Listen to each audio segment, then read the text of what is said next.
Halo sahabat, kembali lagi ya di channel saya, channelnya Sahabat Binatang Sahabat.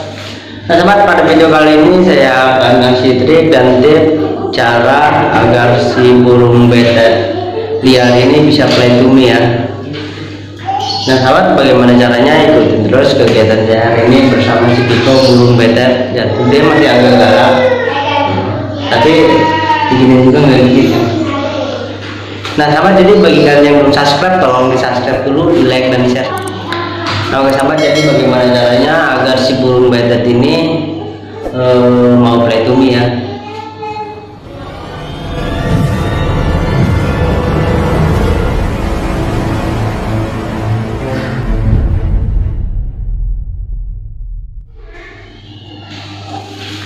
Nah sahabat nih, jadi di sini saya ada burung betet si Piko. Dia masih agak galak juga gitu. Tapi kalau begini dia kalau udah langsung di tangan tenang kayak gini tuh. Nah ini burung betet Sumatera, dan dia kalau di tangan dengan seperti ini dia nggak mau loncat ataupun nggak mau terbang ataupun nggak mau hinggap di tangannya, mau play to me.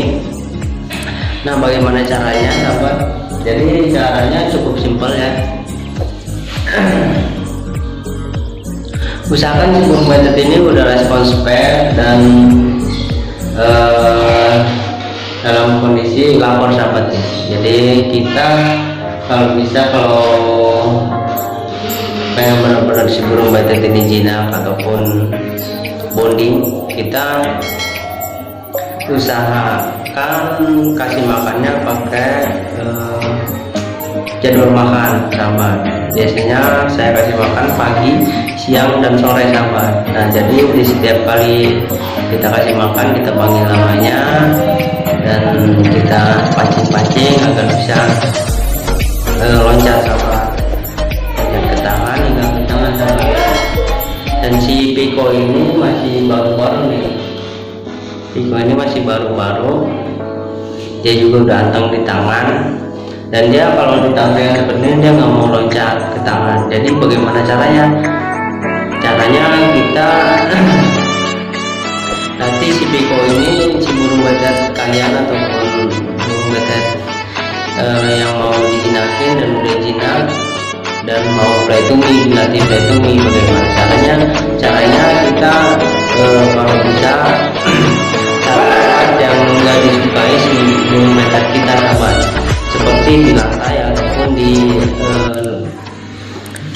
di benda-benda yang dia nggak suka. Jadi kita tangkringin di situ atau kita taruh di lantai supaya dia mau merespon spek dulu. Ketika si burung betet ini udah mau merespon spek,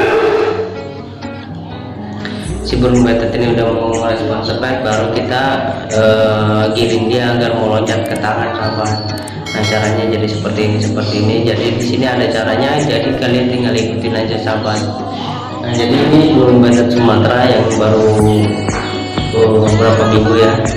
Waktu itu saya bawa dari Jakarta pakai naik kereta, terus saya latih, terus saya jinakin, terus saya latih.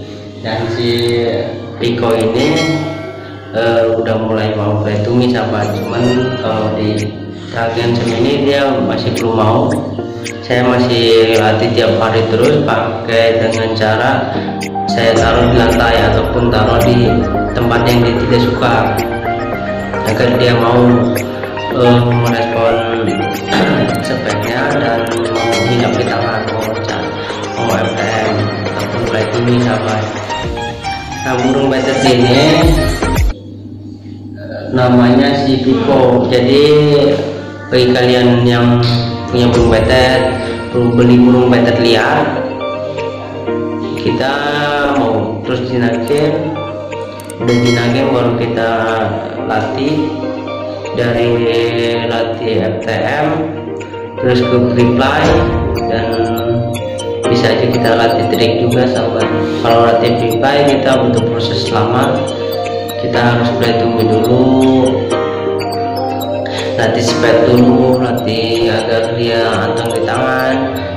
Usahakan ya si burung betet ini ketergantungan makanan dengan kita sahabat, agar si burung betet itu ketika kita panggil ketika kita panggil namanya, ketika kita mau kasih makan, dia udah melihat spare, dia udah tahu sahabat, dan dia akan hinggap di tangan.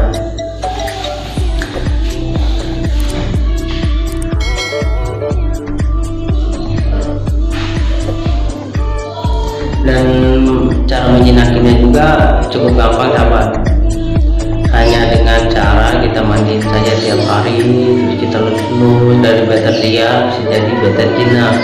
Dari betet yang dulunya gigit sekarang sudah tidak gigit lagi sahabat, karena si betet ini suka gigit karena jahit sahabat.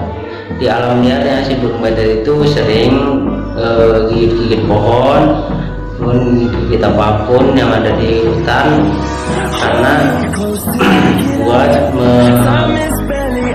mengasah si paruhnya agar tidak tumpul ataupun tidak rusak sahabat. Biasanya si betet gigit-gigit itu seperti itu sahabat. Nah, jadi kita jinakin bagaimana caranya untuk si betet ini tidak gigit lagi sahabat, ataupun biar anteng juga di tangan sahabat. Dan kita mandiin tiap hari, lulus tiap hari mandiin, udah dimandiin kita lulus lagi, kita kasih makan pakai tangan, pakai spare kalau bisa ya. Lebih gampang itu pakai spare sahabat, agar si burung betetnya hafal dengan spare-nya. Jadi ketika kita latih play to me ataupun FF, dia udah hafal dengan spare, ataupun ketika dia udah hafal dengan spare dan kita panggil-panggil dengan fluid sahabat, agar si burung betetnya hafal dengan nama, hafal dengan fluid, hafal dengan spare sahabat. Nah, itu kuncinya sahabat. Jadi ada cara juga kadang memakai, nah jadi proses penjinakan kalau bisa ya kita harus pakai sarung tangan. Kalau masih baru-baru benar-benar burung betet yang liar banget itu kita harus pakai sarung tangan minimal 2 lapis 3 lapis lah. Kalau 1 lapis masih bisa dicabik si sarung tangan yang si burung betetnya sahabat, karena paruhnya sangat tajam. Dan kembali pada yang saya mau kasih tahu, jadi cara play to me itu cukup gampang sahabat. Jadi ketika si burung betet ini ditangkap dengan diri, dia nggak mau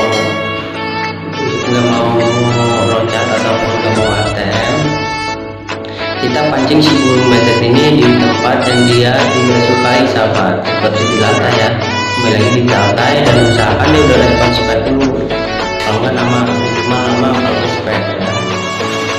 Biasanya harus respon spek dulu, baru kita kasih nama. Udah respon nama baru kita respon fluid sahabat. Ketika udah respon nama, respon fluid, kita latih terus FTM terus. Nah, ketika si FTM nya udah lancar, nah kita boleh lakukan bumerang sahabat. Bumerang, ketika udah bumerang, nah kita langsung ke play. Ketika udah free play, jadi bagi pemula kalau mau free play diwajibkan harus pakai benang dulu ya, agar si burung betetnya nggak kabur. Kecuali kita udah yakin kalau si burung betet itu udah jinak bener, udah bonding bener, udah respon spare, udah respon nama, udah respon fluid, ketika kita panggil langsung nyamperin. Jadi nah disitu boleh langsung kita FF reply ya, karena si burung betet ini burung yang sangat pintar. Kalau menurut saya burung baru bengkok rata-rata semuanya pintar sahabat. Hampir semua burung baru bengkok dia burungnya itu pintar sahabat. Dan burung betet ini dari Sumatera. Jadi waktu itu ini kembali ini juga sayapnya masih belum ini juga, karena waktu saya latih FTN juga dia masih belum bisa loncat jauh ataupun terbang jauh sahabat, masih agak kayak kesakitan di bagian sayap nih. Kalau diperhatiin di bagian sayap sebelah sini dia kayak gemeteran kayak gitu sahabat. Tadi habis saya mandi juga, terus saya kasih makan pagi-pagi. Nah udah kasih makan pagi-pagi, latih FTM terus pagi-pagi udah dilatih.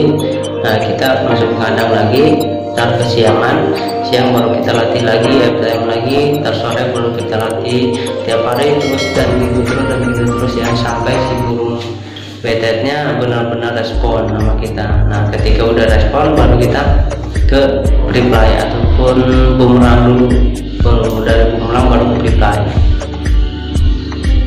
Nah sahabat, jadi bagi kalian yang mau melatih si burung betet yang gak mau hinggap di tangan, jadi caranya dengan kayak gitu sahabat. Caranya dengan cara taruh si burung itu dengan tempat yang dia tidak sukai. Pasti ketika dia tidak suka dengan tempat itu, dia akan menghindar terus dari tempat itu dan kita pancing-pancing dengan tangan kita sahabat. Nah sahabat, mungkin cukup segitu saja, semoga kalian mengerti dengan kata-kata saya. Kalau ada tidak mengerti, kalian bisa komen di bawah, nanti saya bisa kasih tahu dengan caranya kayak gimana. Kita belajar bareng-bareng karena saya juga masih belajar. Jadi bagi teman-teman semua, bantu saya untuk share video ini dan subscribe, jangan lupa ya. Oke sahabat, jadi bagi kalian yang belum subscribe, tolong subscribe dulu ya, di like dan share sahabat. Oke sahabat, terima kasih, salam sahabat.